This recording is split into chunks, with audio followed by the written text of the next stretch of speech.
Ibu kota Indonesia, yaitu Jakarta, saat ini mengalami penurunan permukaan tanah dengan kecepatan yang sangat mengkhawatirkan, yakni sekitar 12 cm setiap tahunnya.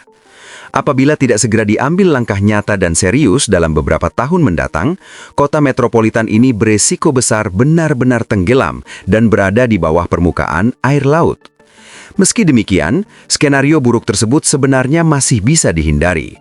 Pemerintah Indonesia kini tengah berupaya menyelamatkan ibu kota yang dicintai ini dengan kembali mengaktifkan rencana ambisius pembangunan tanggul laut raksasa yang dikenal luas dengan nama Tanggul Laut Garuda. Pemerintah telah menyiapkan strategi pembangunan jangka panjang selama 40 tahun dengan estimasi anggaran awal mencapai 10,5 miliar US dollar. Jika proyek ini berhasil diselesaikan sesuai rencana, maka tanggul laut tersebut akan menjadi salah satu proyek infrastruktur paling monumental dan belum pernah ada presidennya di dunia. Oleh karena itu, tetaplah bersama kami untuk memahami secara mendalam bagaimana Indonesia berencana mewujudkan keajaiban teknik modern ini melalui proyek tanggul laut berskala raksasa tersebut. Jika muncul pertanyaan mengenai alasan mengapa Jakarta dinobatkan sebagai kota megapolitan yang mengalami penurunan tanah tercepat di dunia, jawabannya sebenarnya cukup mudah dipahami. Pertama, Jakarta dipadati oleh bangunan-bangunan bertingkat tinggi dalam jumlah yang sangat besar. Bahkan, kota ini tercatat sebagai wilayah dengan jumlah pusat perbelanjaan terbanyak di dunia, serta saat ini menduduki peringkat ke-12 secara global dalam jumlah gedung pencakar langit. Bangunan-bangunan raksasa tersebut memberikan beban yang sangat berat dan tekanan berlebih pada lapisan tanah di bawahnya, sehingga mempercepat proses penurunan permukaan tanah. Kedua, krisis ketersediaan air bersih yang berkepanjangan telah mendorong terjadinya eksploitasi air tanah secara besar-besaran. Selama puluhan tahun, ribuan bahkan jutaan sumur bor dalam telah dibuat di berbagai wilayah Jakarta untuk memenuhi kebutuhan air masyarakat yang pada akhirnya semakin memperburuk kondisi kestabilan tanah. Ketiga, posisi geografis Jakarta yang berada di pesisir barat Laut Jawa membuat kota ini sangat rentan terhadap dampak perubahan iklim. Berbagai laporan menunjukkan bahwa permukaan air laut terus mengalami kenaikan hingga mencapai 200 cm per tahun. Inilah salah satu alasan utama mengapa Jakarta hampir setiap tahun mengalami banjir besar serta ancaman tsunami yang telah merenggut banyak nyawa dan menyebabkan kerugian harta benda yang sangat besar. Diperkirakan bahwa bencana banjir di kota pesisir ini menimbulkan kerugian ekonomi sekitar 133 juta US dollar setiap tahunnya, dan angka tersebut diproyeksikan akan meningkat drastis hingga mencapai 637 juta US dollar dalam beberapa dekade ke depan. Namun, kerugian finansial tersebut masih belum sebanding dengan prediksi terburuk yang disampaikan para ahli. Mereka memperkirakan bahwa sekitar sepertiga wilayah Jakarta berpotensi terendam sepenuhnya pada tahun 2050 apabila permasalahan ini tidak segera ditangani secara serius. Tanda-tanda bahaya sebenarnya sudah terlihat sejak lama. Dalam rentang waktu antara tahun 1997 hingga 2005, beberapa kawasan Jakarta tercatat telah mengalami penurunan tanah lebih dari 4 meter ke arah laut. Kondisi ini menunjukkan bahwa tindakan nyata harus segera dilakukan, karena jika dibiarkan terus berlanjut, maka nasib lebih dari 10 juta penduduk Jakarta akan berada dalam ancaman serius. Untuk menghadapi permasalahan besar dan kompleks ini, pemerintah Indonesia telah mengajukan berbagai rencana strategis. Salah satu langkah paling signifikan adalah memindahkan ibu kota negara dari Pulau Jawa ke Pulau Kalimantan melalui pembangunan sebuah kota futuristik bernilai sekitar 34 miliar US dollar yang diberi nama Nusantara. Selain itu, pemerintah juga telah menerapkan kebijakan pelarangan pengambilan air tanah di wilayah Jakarta sebagai upaya mengurangi laju penurunan tanah.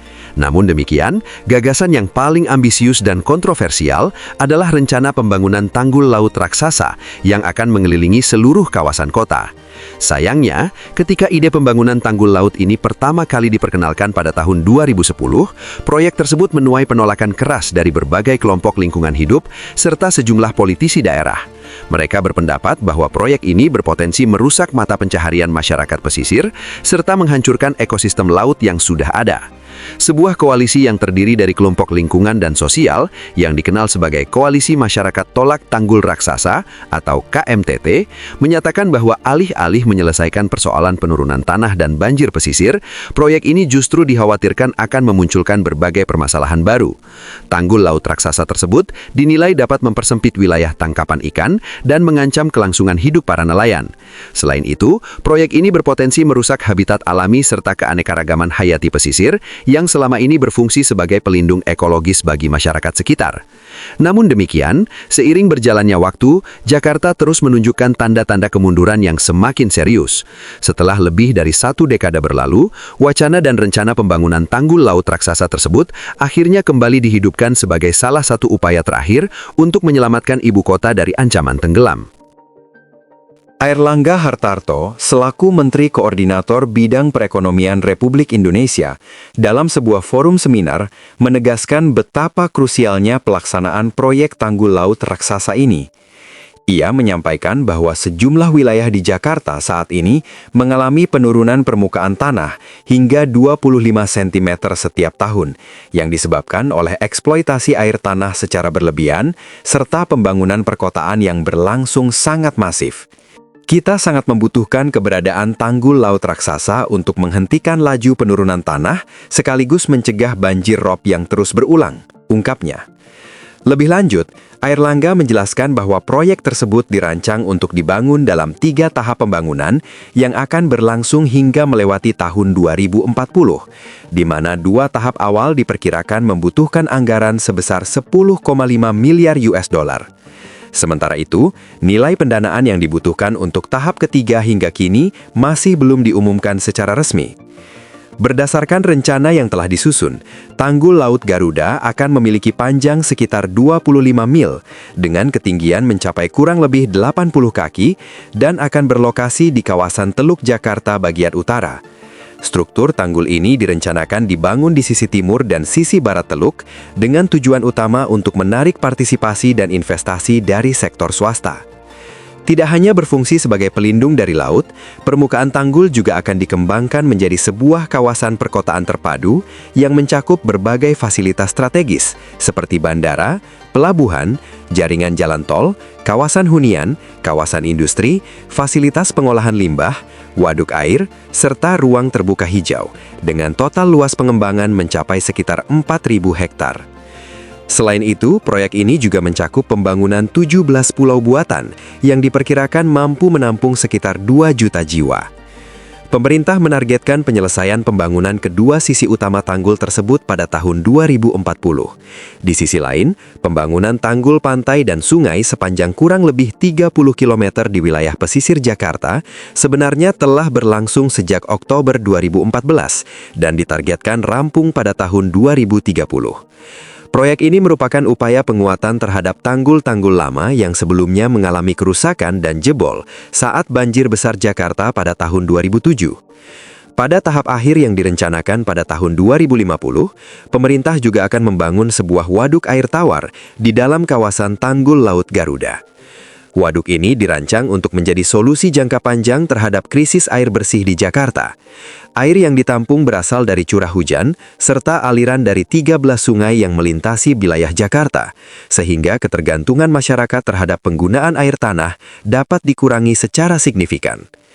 Pertanyaan besar yang kemudian muncul adalah, dari mana pemerintah akan memperoleh dana sebesar 10,5 miliar US dollar untuk merealisasikan proyek raksasa ini?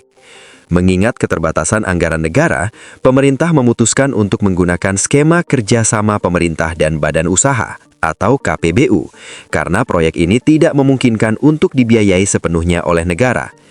Menurut Airlangga Hartarto, sejumlah investor baik dari dalam maupun luar negeri telah menunjukkan minat untuk ikut terlibat dalam proyek ini. Ia juga menambahkan bahwa proses pembangunan tanggul laut sejatinya telah dimulai sejak peletakan batu pertama pada Oktober 2014 sebagai bagian dari program National Capital Integrated Coastal Development atau NCICD yang juga dikenal luas sebagai Proyek Garuda. Dalam pengembangannya, pemerintah Indonesia turut bekerja sama dengan pemerintah Belanda dan Korea Selatan yang telah memberikan dukungan pendanaan sebesar 19 miliar US dollar untuk pelaksanaan studi kelayakan tahap kedua dan ketiga. Meskipun demikian, berbagai kritik dan keraguan masih terus bermunculan. Para pengkritik menilai bahwa keberadaan tanggul laut justru berpotensi memperparah penurunan permukaan tanah. Farid Ridwanuddin, manajer kampanye pesisir dan laut dari Walhi, menyatakan bahwa pembangunan tanggul akan menghambat aliran 13 sungai yang bermuara ke Teluk Jakarta dan beresiko mengubah kawasan tersebut menjadi semacam kolam limbah raksasa. Menurutnya, proyek ini belum menyentuh akar persoalan utama penyebab penurunan tanah.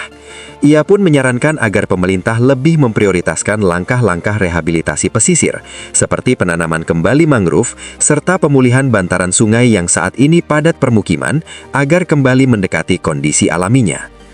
Menanggapi berbagai kritik tersebut, Airlangga menegaskan bahwa kajian dan studi lingkungan telah dilakukan secara menyeluruh, dan aspek ekologi menjadi perhatian utama dalam proyek ini. Ia menjelaskan bahwa tanggul laut akan dilengkapi dengan sistem pintu air, sehingga tidak mengganggu ekosistem mangrove maupun kehidupan biota laut termasuk ikan. Selain itu, Kementerian Kelautan dan Perikanan juga akan dilibatkan secara aktif untuk mengawasi proses penataan ruang di kawasan pesisir utara Pulau Jawa. Sebagai penutup, meskipun proyek tanggul laut raksasa Garuda masih menuai banyak perdebatan, kritik dan keraguan dari berbagai lapisan masyarakat, proyek ini tetap dipandang sebagai sebuah langkah besar menuju solusi jangka panjang. Pemerintah tidak dapat terus berdiam diri dan menyaksikan Jakarta perlahan tenggelam. Jika keberadaan tanggul laut mampu memberikan perlindungan dan manfaat nyata, maka upaya besar ini layak untuk dicoba. Bagaimana pendapat Anda mengenai proyek ambisius ini? Kami ingin mendengar pandangan Anda di kolom komentar. Jika Anda menyukai video ini, jangan lupa untuk memberikan like, membagikan, dan berlangganan ke kanal kami. Terima kasih telah menyaksikan, sampai jumpa di video selanjutnya.